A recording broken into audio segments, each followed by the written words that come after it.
Decodable reading books are often associated with junior primary students, but in the middle and upper primary, which students actually require catch-up decodable reading books? In this video, I'm going to provide you with 2 measures to determine which students actually require those decodable reading books. So measure 1, fluency.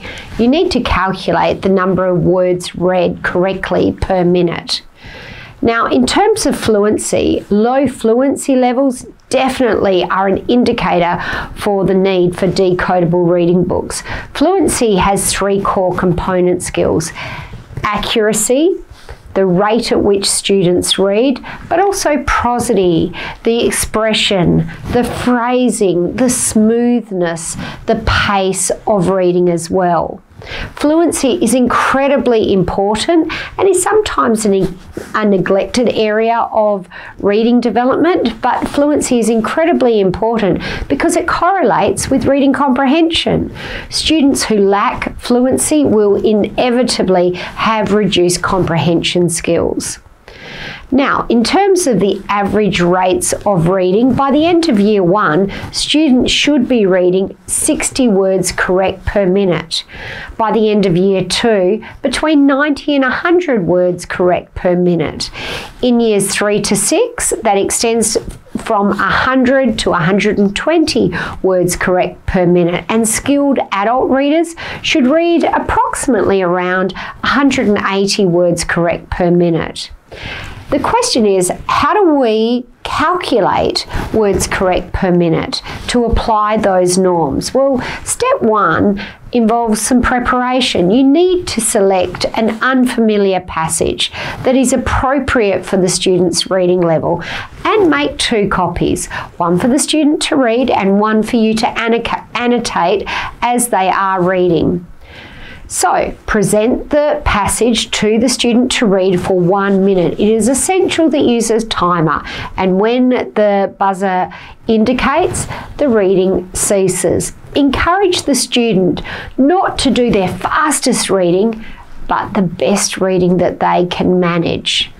Use a clipboard or hold the paper that the teacher's annotating on the side so the student cannot see you write and also isn't distracted by you writing as they're reading. Place a mark above each word that they read incorrectly. If they stop on a word, and give them 3 seconds before you actually provide the word, and then they can continue on. But you need to mark that word as an incorrect word read.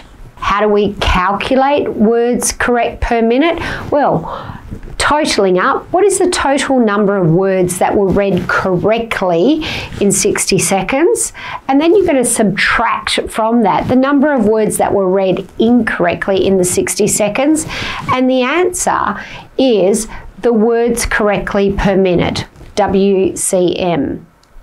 You then need to compare the score for the student against the norms to determine if decodables are appropriate. There is a second measure that should be used in unison, and that is the early reading screen. In the downloadable manual for years 3 to 6, yes, there is a spelling assessment, but there also is a junior primary reading screen that focuses on stages 1, 2, and 3. It's quite a useful screen because it will assess the accuracy at each of the stages, how a student is decoding, and also their levels of automaticity in how they tackle words. In student 1 here, we have an accuracy score of 100% down to 100% in exercise 2 to 95% in exercise 3, and then to 80 and 90% in the subsequent exercises. You'll get an accuracy score. Typically, it reduces as a student progresses through the screen. There is a second variable here, and it's the automaticity. Is the student sounding out each sound in the word? Are they chunking and reading at an onset and rhyme level? Flag, st, op, sh, ip. And then also the ultimate, are they reading at that whole word level? And in this example, exercise 1 and 2, there's a high level of accuracy and a high level of automaticity. But once we hit exercise 3, accuracy is 95%. But the student is slowing down. And it's at this point that we're hitting their point of difficulty, and they're most likely sounding out in their head. And then there is that reduced accuracy thereafter.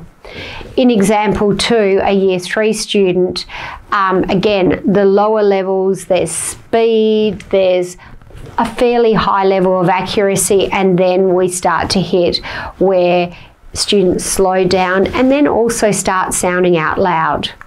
You need to target accuracy first. We need accuracy at 90, 95, 100% accuracy, and then once that's established at any of those levels, then we can start to target automaticity.